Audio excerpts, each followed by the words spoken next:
Hello, and welcome to the Moore Global M&D Summit Series. My name is Mark Fagan, Moore Global Industry Leader of Manufacturing and Distribution and partner at Citrin Cooperman based in New York.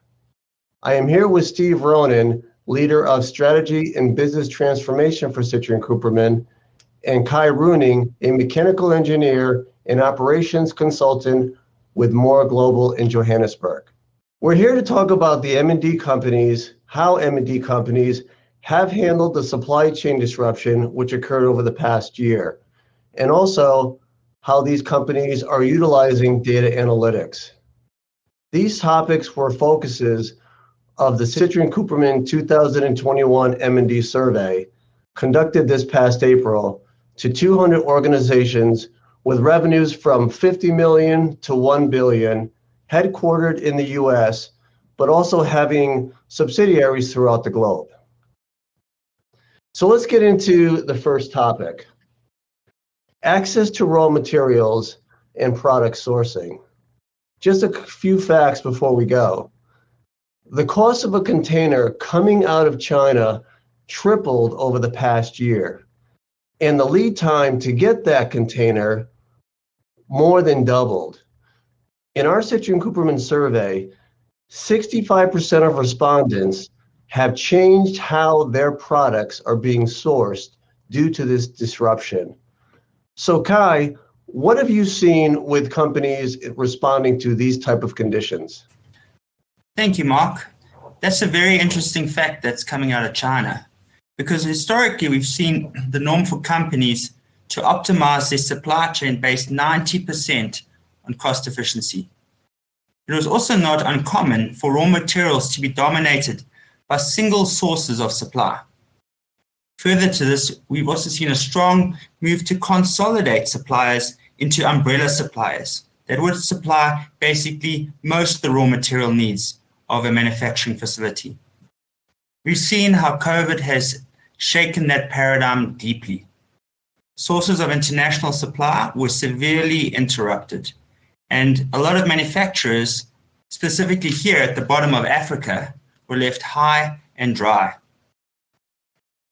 On the back of this, we've seen a far more holistic, risk-based approach to supply chain management, expanding to multiple sources of suppliers, multiple geographic locations, assigning risk ratings, and even reassessing vertical integration projects that seemed very marginal prior to the pandemic. Those are some of the major themes that we've seen coming through. Steve, what have you been seeing with your clients in the States? Well, as Kai said, there's definitely going to be a movement from a pure cost evaluation of a supply chain to more of a risk evaluation. There's real tactical changes to how companies manage and measure their supply chain capabilities that will result from that change in mindset. In the Everstream ran a major survey of supply chain professionals. It covered about 3,000 North American companies. 98% of them had their supply chains affected by COVID. And what's interesting about that, when you think about it, is that the impact was obviously very deep and very broad. But at a macroeconomic level, the supply chains actually held up reasonably well, right? There was demand shock in some commodity categories. You saw it most vividly in the US with toilet paper stocks and rice stocks, I think, with pictures of empty shelves and, a lot of social media chatter about it. But those are supply chains that are particularly sensitive because of the margins. So they're really very, very stable manufacturing environments that are hard to change, especially between subcategories. Overall, though, it really becomes about revenue assurance, right? Where those every empty shelf in a grocery store is lost revenue opportunity for those consumer products companies. And if you think about the way that procurement functions and supply chain functions are managed, from Mark, to your earlier point, an analytics perspective, a lot of those analytics are around cost control. For good reason. Especially for companies with global supply chains, a lot of those direct costs get caught up in just moving product around and getting them to shelves. So Now, again, leveraging off the points that Kai just made, in addition to risk, there's this revenue assurance component of that, where even if your supply chains are basically holding up, you need to make sure that you're capturing all of the revenue that's associated with open demand out in the marketplace. And I think you're going to start to see that those revenue assurance metrics start to play into how companies are evaluating their sourcing and procurement functions. That was a big topic. I've got a client that's a manufacturer sourced from China and has a significant revenue concentration with a customer in the U.S., but also is sourcing almost completely out of China. And they look at the China sourcing as the most significant risk versus a concentration of the revenue sourcing. And not only the disruption with China with the pandemic, but the political disruption as far as, okay, tariff now, you get a new administration and negotiations break down. This is the past administration, and then you've got China putting a tariff on. So then what you have to do, and what this company did very well was smooth that tariff out between supplier and ultimate retailer. But then the tariff goes away, because negotiations improve, but then tariff gets put back on. That type of disruption is different than just getting its source. It's financial disruption and time and resource disruption as to how do you react to those. So between that and just getting the product out with the tripling of the container costs, like I talked about, has really forced them to look at Vietnam, look at South America and Mexico for possible alternatives. But as well, they're considering reshoring, bringing and actually partnering with the manufacturer in China to create a manufacturing facility possibly in Texas. So reshoring is something that was big on our survey. And it actually, the survey respondents said that reshoring product sourcing, there was a 44% of them said that they were going to reshore, and 57% said they were going to look to manufacture more of their own products themselves versus outsourcing. They also said the significant hurdles to that was obviously the capital requirements to start reshoring and cost of labor, lack of tax incentives for the reshoring in the United States, and lack of skilled labor. So they see that they've got to do something with their supply chain disruption. And with reshoring, though, there's some significant hurdles with that. I mean, Steve, what do you think about those comments in the survey? Well, yeah, the reshoring discussion is interesting because it's more complicated than it initially sounds. I think that a lot of companies have been looking at some level of reshoring, and again, this is from a U.S. perspective, right? Some level of reshoring for a little while. You've had big companies like Intel, Apple, some car companies actually that have heavy U.S. distribution, looking to start to build some of their production capabilities in the U.S. or Mexico for a number of years.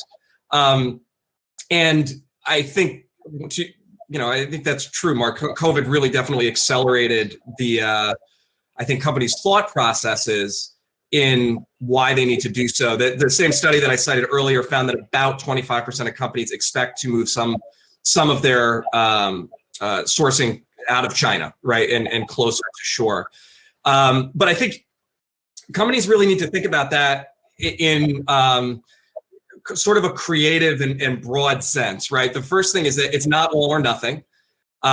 Supply chain concentration is still going to be an issue. We'll talk about that a little more later, but reshoring everything doesn't necessarily mitigate all the risks as just leaving all of your production in China. So it's not really an all or nothing proposition. The companies need to think about secondary suppliers, contract manufacturers, potentially joint venture options where they can split the cost of capital and labor with other businesses, especially, Mark, I mean, we work with middle market companies, right? The capital requirements are intense if you're talking about full manufacturing facilities. So partnerships, contract manufacturing, joint ventures are more practical and somewhat faster ways to get that done. A lot of companies have also moved like kitting operations, light assembly, sort of last mile fulfillment and those sorts of things back in house where they were outsourcing those before, because they start to at least be able to control the end of their product development chain. So there's a lot of different ways to split it up, still take advantage of the cost efficiencies, regulatory efficiencies, and frankly, decades of investment that have been spent in regions in the East, the Far East, and just start to mitigate their risk by getting some production capabilities closer to home. Yeah, because I think that, like you said, we really play in the 50 to, let's say, 500 million or $1 billion middle market M&D companies, and it's one thing if you're Pepsi and you're reshoring and or diversifying somehow, and you make some mistakes, you can kind of absorb those body blows. But the middle market companies have to really understand the complexity of making a pivot like this. So it's really something that they should not take lightly. And I know, Kai, with Johannesburg, with South Africa, there's in Africa itself as a continent, there's been a lot of programs to try to get business in. And I know that in South Africa, there's some industrial development zones and so forth. Can you talk a little bit about how South Africa is trying to attract maybe some of this opportunity that's going on from the disruption? Yeah, absolutely. So I'm a real proponent of the industrialization or reindustrialization of South Africa and of Africa. We own a lot of the mineral wealth that exists within the world, and it just would make a lot of sense for us to set up more manufacturing facilities that are able to beneficiate the minerals. What I'm really excited about coming out post the pandemic is that we're really starting to talk about how do we make this reality. We've got a government that's very pro increasing any kind of industrial or manufacturing entities to increase the GDP of our nation. And with that, they've started to develop certain industrial development zones close to the ports. We've got one in East London, one in Richards Bay, one in Durban, a few around strategic centres within South Africa. And they're offering tax incentives for manufacturing companies to move there and to set up shop. There are also reduced utilities in those areas. And they've also set up a governmental funding mechanism called the IDC, which helps funding these types of initiatives. As Steve mentioned, it's a long road ahead if you are wanting to set up shop.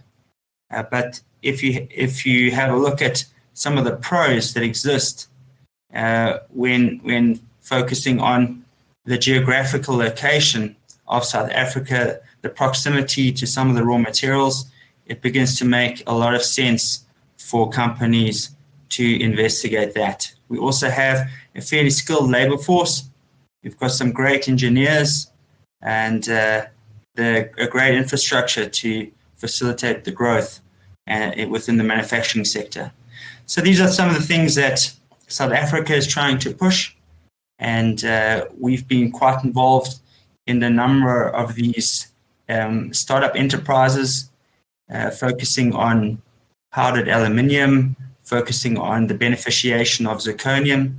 Obviously, we've done a lot within the mining sector over the years, and I was very encouraged just coming from a customer just a little while ago, a client of ours who had lost quite a bit of work over the past 5 years to international clients. last year was the best year that they ever had in 5 years from a revenue perspective, because a lot of their mining clients came back to them to supply them with what they required for their refineries. So it's an interesting time for us here in South Africa, where there's a lot of activity. There's a lot of activity trying to promote manufacturing, trying to promote industrialization again. Let's flip to the other end of the supply chain, the last mile delivery, if you will. The direct-to-consumer supply chain experienced exponential growth thanks to COVID. The amount of people that are just getting products delivered directly to their home versus going out and get the products. That was pretty much experienced around the world. The emergence of the last mile delivery expectations has forever changed in the supply chain, and there's different opportunities now for people to participate in that last mile. Steve, what have you seen with the direct to consumer change? So dramatic expansion, like Kai just mentioned, especially in the initial months of COVID here in the States, companies started to take their direct-to-consumer channels much more seriously. Some did it as an expansion of existing channel strategies. Some did it as a survival technique. But I think what we're going to see is that it really is a secular change, and companies are going to have to stick with those direct-to-consumer channels as a primary driver of revenue growth going forward. Probably, we'll certainly see retail swing back. We'll certainly see brick and mortar swing back, but it's probably not going to be an even trade-off with the expansion that they've seen in direct-to-consumer. Now, there's a lot of general benefits for companies that have done that. It helps you limit customer concentration. It helps you launch products and services faster, and it does give you really rich data analytics around where you're making money and how you can drive profitability across your product selection and categories. At the same time, there's been vendors that have popped up to address what are traditionally the biggest gaps in direct to consumer. So you think of last mile fulfillment, you think of the processes of warehousing and fulfilling all those single parcels instead of fulfilling pallet level shipments. There are vendors now who have expanded, who have taken advantage of their own scale and have improved the capabilities of companies to execute kind of that, everything to get their products into the hands of consumers. So that's all good. Now, there are changes that come with that. The cost model of those products changes substantially. The cost of taking a pallet off a shipping container, warehousing it for a little bit, shipping that pallet to a big box store is simpler and a lot less expensive than taking a pallet of 1,000 product items of something, breaking the pallet, packing all of those individual items into boxes, shipping all those individual boxes to consumers.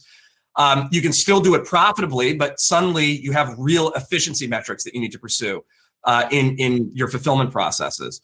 Not all companies are built for that. So for companies that haven't moved to a 3PL or other third-party fulfillment options are having to think through their warehousing routes, their packing processes, their packing and shipping staffing, and scheduling and these sorts of things. So it is a fundamental change to companies' operations to move to a direct-to-consumer channel. And it comes with channel costs too, because search ranking becomes super important. If you're on Amazon, the difference between being on the top of the first page of a search and being on the fifth page of a search has dramatic impact on the amount of products you sell. And it's costs money and concerted effort and traction with your consumers to improve those rankings. There's trade spend, there's driving reviews, there's making sure that you can fulfill all of the demand that comes to you through the channel, and a lot of other factors. So you really need people who understand how to work these channels to drive the most revenue that you can through those channels. And the other thing is that from a supply chain perspective, the sensitivities of working on direct-to-consumer channels are much greater. If you're working with little retail stores, like boutique retail stores, and you have stockouts or inventory shortages, It's a problem, right? It's a lost revenue opportunity, but there's things that you can do to manage those relationships and make sure that you keep the shelf space or floor space for when you can get inventory in. There's ways to build backlog demand with the consumers and then satisfy that backlog demand in brick and mortar. That has much longer term and deeper ramifications if you've got stockouts with Amazon, as an example. Your search ranking gets damaged significantly. You have to rebuild all of that again in the same way that you had to build it the first time. And there's your inventory planners, your people who are measuring and projecting demand. If you have seasonal products, if you have products that are really concentrated around holidays, Mother's Day, Christmas decorations, right? These are events that you're having to plan for. You have to be very, very tight with how you monitor your supply chain, plan for your supply chain, and make sure you have enough contingency built into your purchases and those sorts of things so that you can not experience those stockouts. And technology will help you get there. The technology that links all of your demand from the consumer channels all the way back to factory production and then everything in between is really important. And having scorecards that help you measure, monitor, and see how you're performing to forecast becomes really important. And there's different planning capabilities that you need to plan retail channels than plan wholesale channels.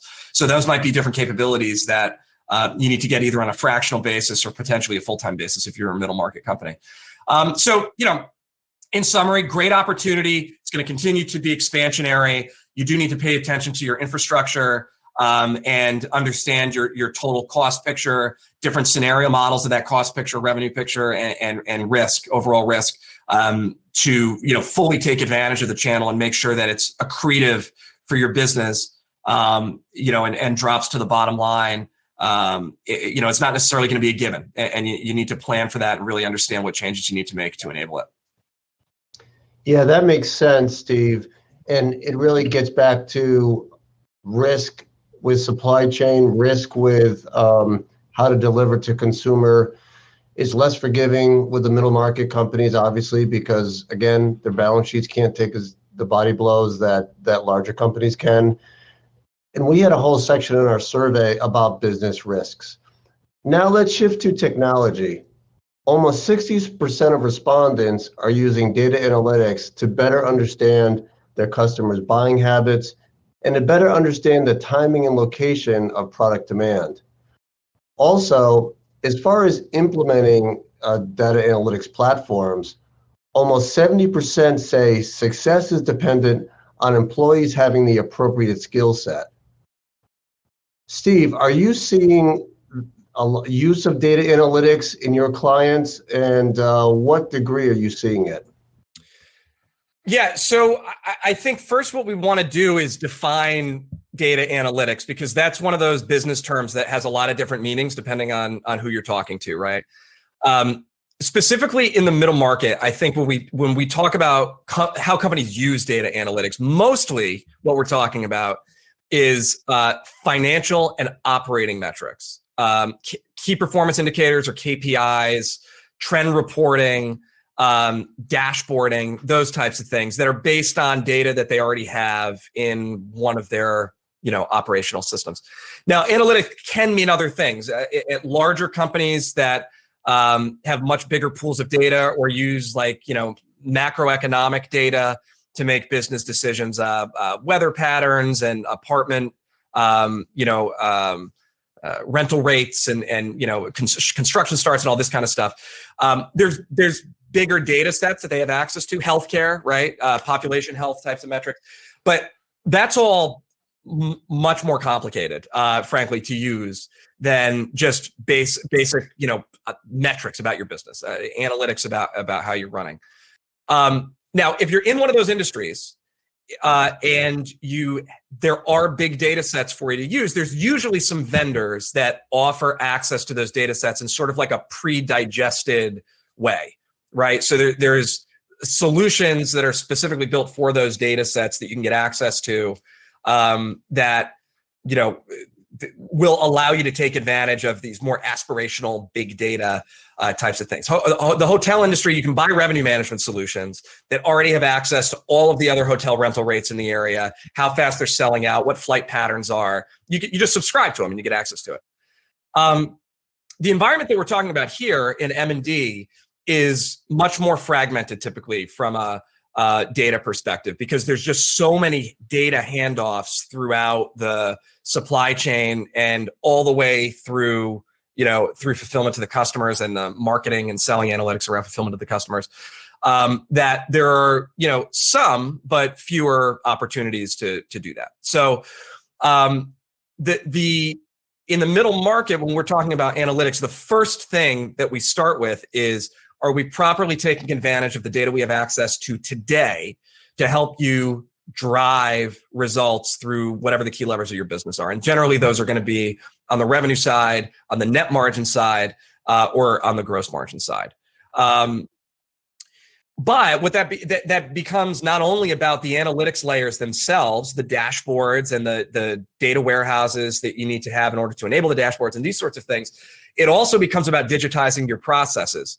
So, we're working with several M&D companies right now in like that $50 million in revenue range that have very limited KPIs about their business. And a couple of them have recently decided to make investments in the tool sets that will take the data out of their manufacturing and sourcing systems, take the data from their 3PLs and out of their finance systems, and give us the capabilities to create KPIs around performance that they can measure on a much more real-time basis, right? Right now, they're probably getting access to that data every 4 to 6 weeks. As we've talked about several times during this discussion, you need to be more responsive than that in this selling environment. And, we want to shrink that down to getting it, on a daily basis and being able to monitor where the business is now. If the data isn't in a system that we can get it into the data warehouse and into those dashboards, that's going to be a barrier. So we need to talk about business processes and whether or not those business processes are creating the data that we need in their ERP systems, in their demand planning and forecasting systems, in their CRM and selling systems, so that we can harvest that data and create KPIs around it. The visibility to the supply chain becomes very important, which means that you have to have transparency through each step of the supply chain. And these will have tangible benefits, dollar bottom line benefits to businesses, because you can react to demand changes in hours instead of weeks. You can create a meaningful reduction in inventory levels. You can experience service level, fill rate improvements. These all have real dollar value impact, even to smaller companies. And the investments are, relatively small to get there. You're not talking about millions and millions of dollars in getting access to these things.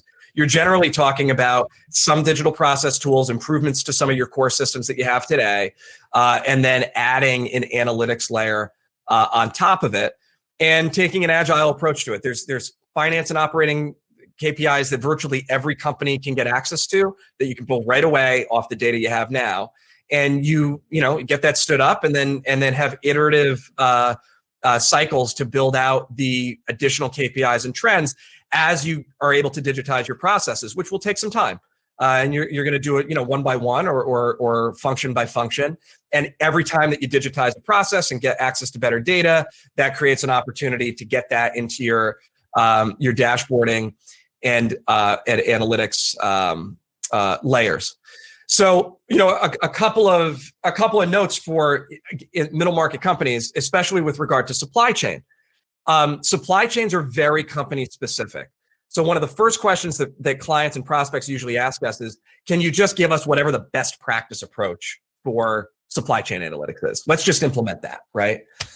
There are some standards. There are certainly standards for KPIs for fulfillment companies, distribution companies, manufacturing companies.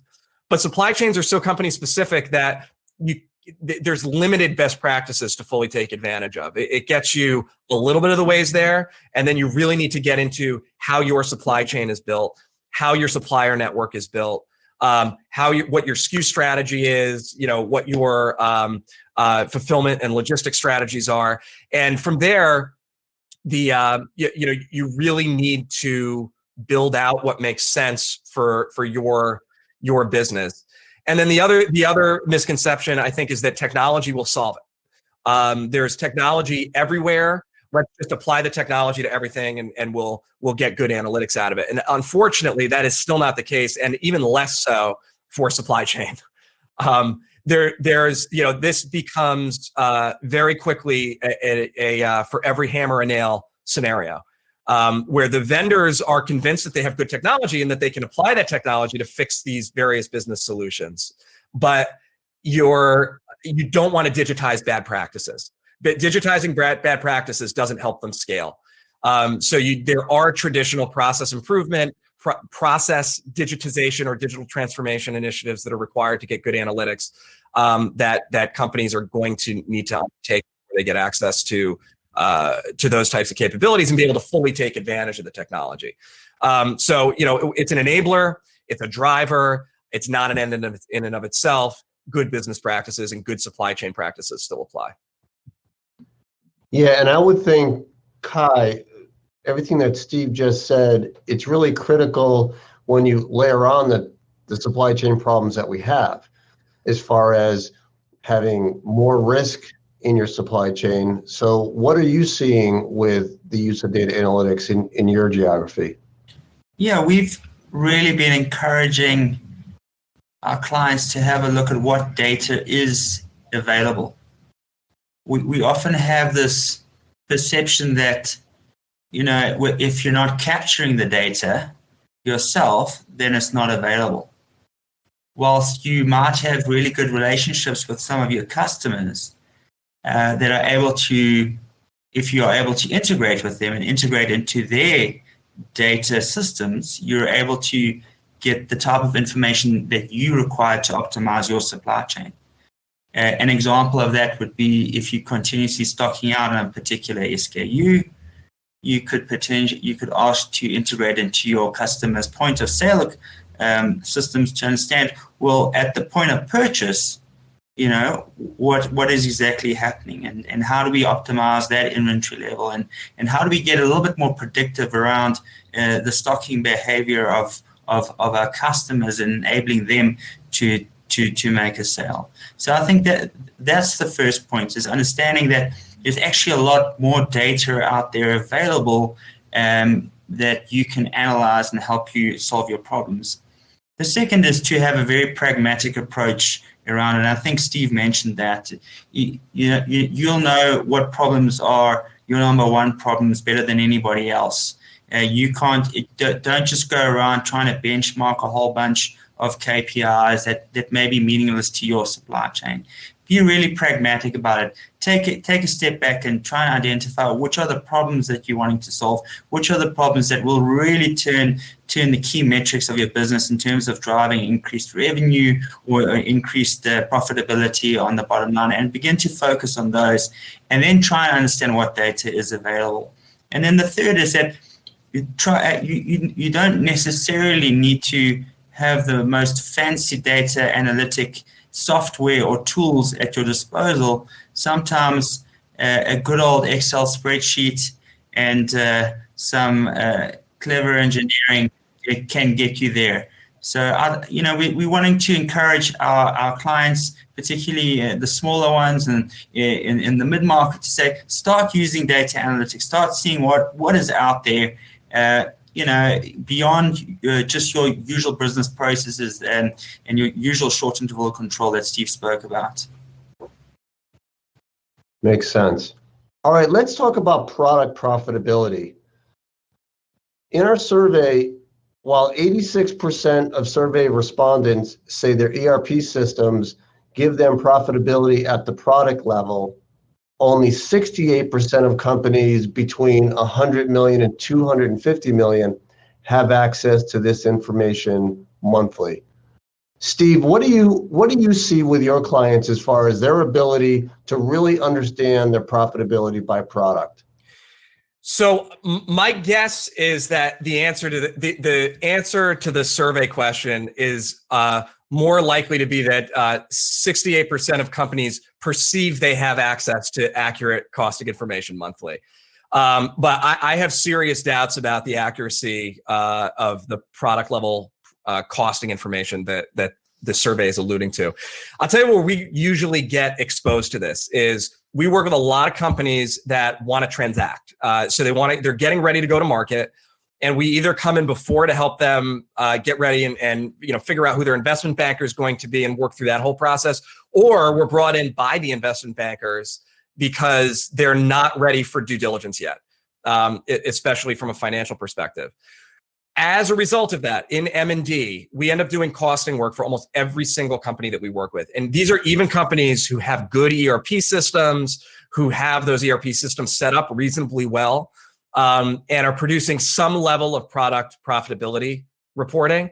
I think we have yet to see a company for whom that product profitability reporting is accurate. There's always things that we need to help align with their. Sometimes it goes down to their standards. Sometimes they're not updating their standards regularly. When they are, there are challenges with allocating manufacturing overhead, other overhead categories that are actually direct costs, handling manufacturing variances, especially labor variances, and properly absorbing them into products is often an issue. And overall, for most companies where we're doing a deep dive on product profitability, and they have to do this because an acquirer is always going to look at this at a very deep level. They'll bring in their own experts and do their due diligence on this. Whether it's private equity or strategic, everybody's going to look at product level profitability and customer level profitability. So you really do need to get ahead of that during the due diligence process.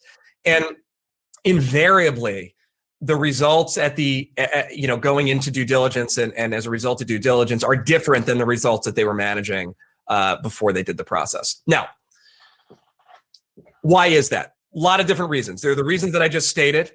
There are, there's often things like if they're handling a lot of their supply chain, there's landed cost calculations that are off. There's other supply chain costs that aren't getting properly absorbed. But one of the biggest strategic reasons for it is that companies assume if a product is at least absorbing overhead, that it's worth having in their product portfolio. And that's not always the case. And there's often a strategic discussion around looking at some of these less profitable products and less profitable customers about whether they're really accretive for the business just because they're absorbing overhead. And I think when companies are really thinking about doing product level profitability analysis, it comes down to something we talked about on the last question: is do you have the right people to do that analysis in enough depth that the information is accurate and that the management decisions that you make off that information will be accurate? And two is, despite how the ERP systems are set up and the manufacturing systems or supply chain systems are set up, are you constantly revisiting the assumptions that are going into those calculations and making sure that it's giving you an accurate total picture of profitability? In general, most companies have fewer products than they think that are accretive to the bottom line.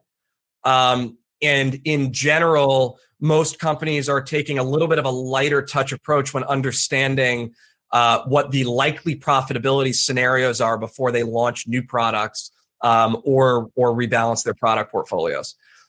So we really push our clients to model out a number of different scenarios for those new products, model out different growth scenarios for their existing products. And a good sales and operations planning model is going to have a scaffolding approach where all of those product level scenarios and assumptions that you make will cascade up into divisions, into companies, into full company profitability, and give a very clear whole picture on how those decisions would impact, net income and EBITDA. So I think it's a lot more work usually than just making sure your cost standards are set up properly in your systems and that you're running those reports on a monthly or weekly basis. Yeah, that's consistent with what I see with my clients is their finance teams aren't large enough and don't have that necessary skill set to be jumping into these projects. A lot of times they're too, they have too many procedures and responsibilities with, just keeping the lights on, the monthly close. That's right. And the cash collections and that kind of thing, where they really don't get into the pure analysis part. So I think that's a real problem, and I think that there's a lot of lost revenue there, a lot of lost profit. I also think that's exactly right, Mark. So the question becomes, how do you fix that? If you're a middle market company and you can't staff a whole cost accounting team, like what are the ways to address those issues, right? There's certainly underlying root cause like technology things that you can use to address it. There's certainly improvements to ERP systems and integration of data across your supply chain and these sorts of things. And it's a little bit of an aside, but I mean, when we looked at what our clients really needed, we started to realize it wasn't just the consulting projects to fix this. They needed more ongoing support because the talent pool around some of these more complex, operational accounting and cost accounting skill sets is very lean. It's really, really hard to find people with those requisite skill sets. And if you're a middle market company, it's even harder to attract them and entice them with comp packages that are appealing and competitive, with a growth environment that's appealing and competitive, with the technology investment that's appealing. These people get fun tools to work with when they go to big companies. If you go to Sikorsky, I mean, you're working with like the biggest, most sophisticated, fun manufacturing systems and supply chain systems, and not to mention all the other benefits. So, in the middle market, a lot of companies need to rely on more of like an outsourced or managed services type of solution to get these skill sets. Maybe you don't need it all the time. Maybe you need it once a month or, once a quarter, periodically. But it's usually going to be more than a project just to fix it. You're probably going to need to look towards some sort of hybrid outsource model to sustain it on an ongoing basis. Yeah, and I think that's critical, especially we're in this environment of disintermediation, Amazon, the Amazon effect. And if companies have a wide portfolio of products, which ones should they really just give in to the Amazons or give into, maybe not put resources into those products and concentrate on the ones that they have a better chance of putting numbers to the bottom line, putting profit to the bottom line. Kai, what about you? What are you seeing in Johannesburg and the clients that you are servicing? Do they really understand their product costing? I don't think they do. I think very much like Steve said, they might be saying that they're doing an analysis on a quarterly basis or every month even, and that the ERP systems are spitting out the information that allows them to make the decisions on which are the winners and which are the losers. But I see very few companies actually cutting the tail and doing so aggressively, particularly in an environment where post-COVID, everybody has done some kind of a reduction in terms of the resources that are available to them. There's been a reduction in headcount. There's been a reduction in the number of employees that some of our companies are holding, and in that environment, it's even more critical to have a look at, well, what is our management team spending their effort and their time on? Sometimes the product costing models or product profitability models don't have a holistic enough view of all the costs associated with continually keeping an SKU in stock. What about the branding? What about the merchandising? What about the strategic headspace that is taking from management to continue to grow that specific product? I like what is being suggested, that this is a great function that could be outsourced to an organization that is really good at mapping out the winners and the losers and giving them advice periodically on and questioning some of their own assumptions. Yes, this is something that is right now a big concern of mine as far as working with clients in the 50 million to $500 million and even $1 billion range, as far as how they compete as technology continues to advance, and they're trying to compete with larger companies. Good points on big data. Maybe that doesn't make sense for them to try to get into that type of utilizing that type of information. Steve, as far as companies in this middle market that we deal with, what do you see as their biggest challenge over the next 5 years in the M&D space to keep competitive with, whether it be using data analytics or really understanding their product better, or maybe making the investment to get better talent in their finance functions to be able to understand their product profitability more? Is there anything that really kind of you think that would be helpful for them to really set as a priority for the next few years? It's a really interesting question, Mark. Right? I mean, you think about the last 5 years and what M&D companies have had to do since 2016, right? You've had dramatic direct-to-consumer expansion. You've had a significant reduction in what were traditionally your biggest purchasers, big box stores that were doing a lot of the buying and selling. You have an increasingly global economy. You've got platforms like Etsy, the kind of the craft economy, the hobby economy that have popped up and have started to claim market share. You've had consolidation in some industries, really extreme consolidation, subsectors of M&D, extreme consolidation, and kind of a fundamental rebalancing of the labor pool in a lot of geographies. So M&D companies have had to adjust to a lot over the last 5 years, and I think that's probably going to continue. If I were trying to set myself up to be as resourceful and sustainable as I could, as a average generic mid-market M&D company, there's probably a few things I'd focus on. One would be pivoting from operational finance, like you just said, Mark, to strategic finance. I think companies underestimate how critical that is when you have to make business decisions faster than you ever had to before, and how finance needs to drive that process. The supply chain needs to become not only less risky, but also more nimble. Your product cycles are probably going to continue to increase in velocity, and you're going to need a supply chain that's responsive enough to be able to handle that, as well as handle, what is unfortunately probably increasing geopolitical instability throughout the globe, and who knows where it's going to be next, right? I mean, you can't be too concentrated in one region over another. And then I think increasing the level of digital capabilities is just, I feel like everybody's been saying it at an advisory level so much that it's lost its meaning a little bit. But you think about the amount of digitization that still needs to take place in a lot of middle market companies, and how many spreadsheets are still being used to manage these companies.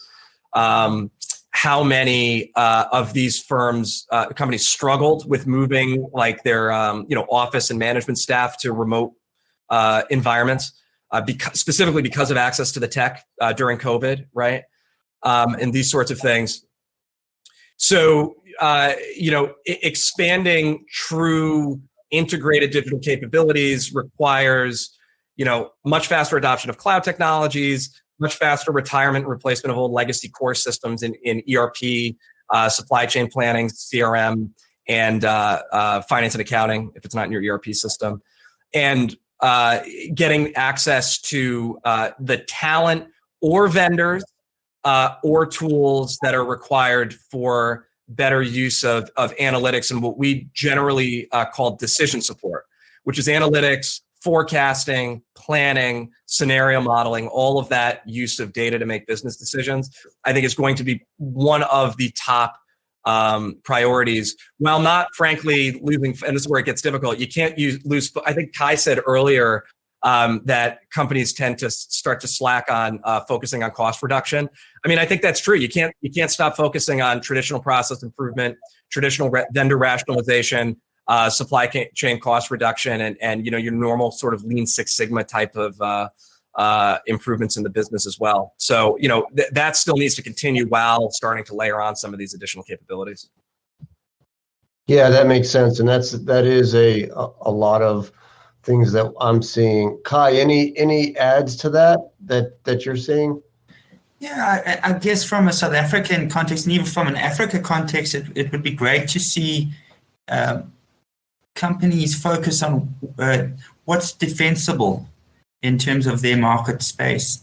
And what's really defensible within our context is the fact that the minerals that we currently have exist in our shore, in our country. And it makes a lot of sense for us to begin to beneficiating those minerals and to creating more value-add products out of them. And, it'll always be a lot more defensible than shipping those raw materials off to another location such as India or China or around the world. And instead of focusing potentially on manufacturing companies that are shipping in or distribution companies that are importing, these don't become pandemic proof. These are not defensible business strategies. And we've really been encouraging some of our larger investors to start looking across the South African context and even the African context and saying, well, what are the long-term plays when it comes to a defensible business strategy in terms of their investment? And I think to echo even what Steve said around all the other points around ensuring that you're constantly optimizing your supply chain, constantly using the tools that are currently available to you, getting into big data, getting into data analytics. Those are the things that we need to be pushing. Yeah, well said. Well, Kai and Steve, it's been a real pleasure discussing the results of our survey, the disruption we've gone through, and how companies are doing in the M&D sector right now and what they need to do in the future. So thanks very much. Thanks for having us, Mark. Thanks, Mark.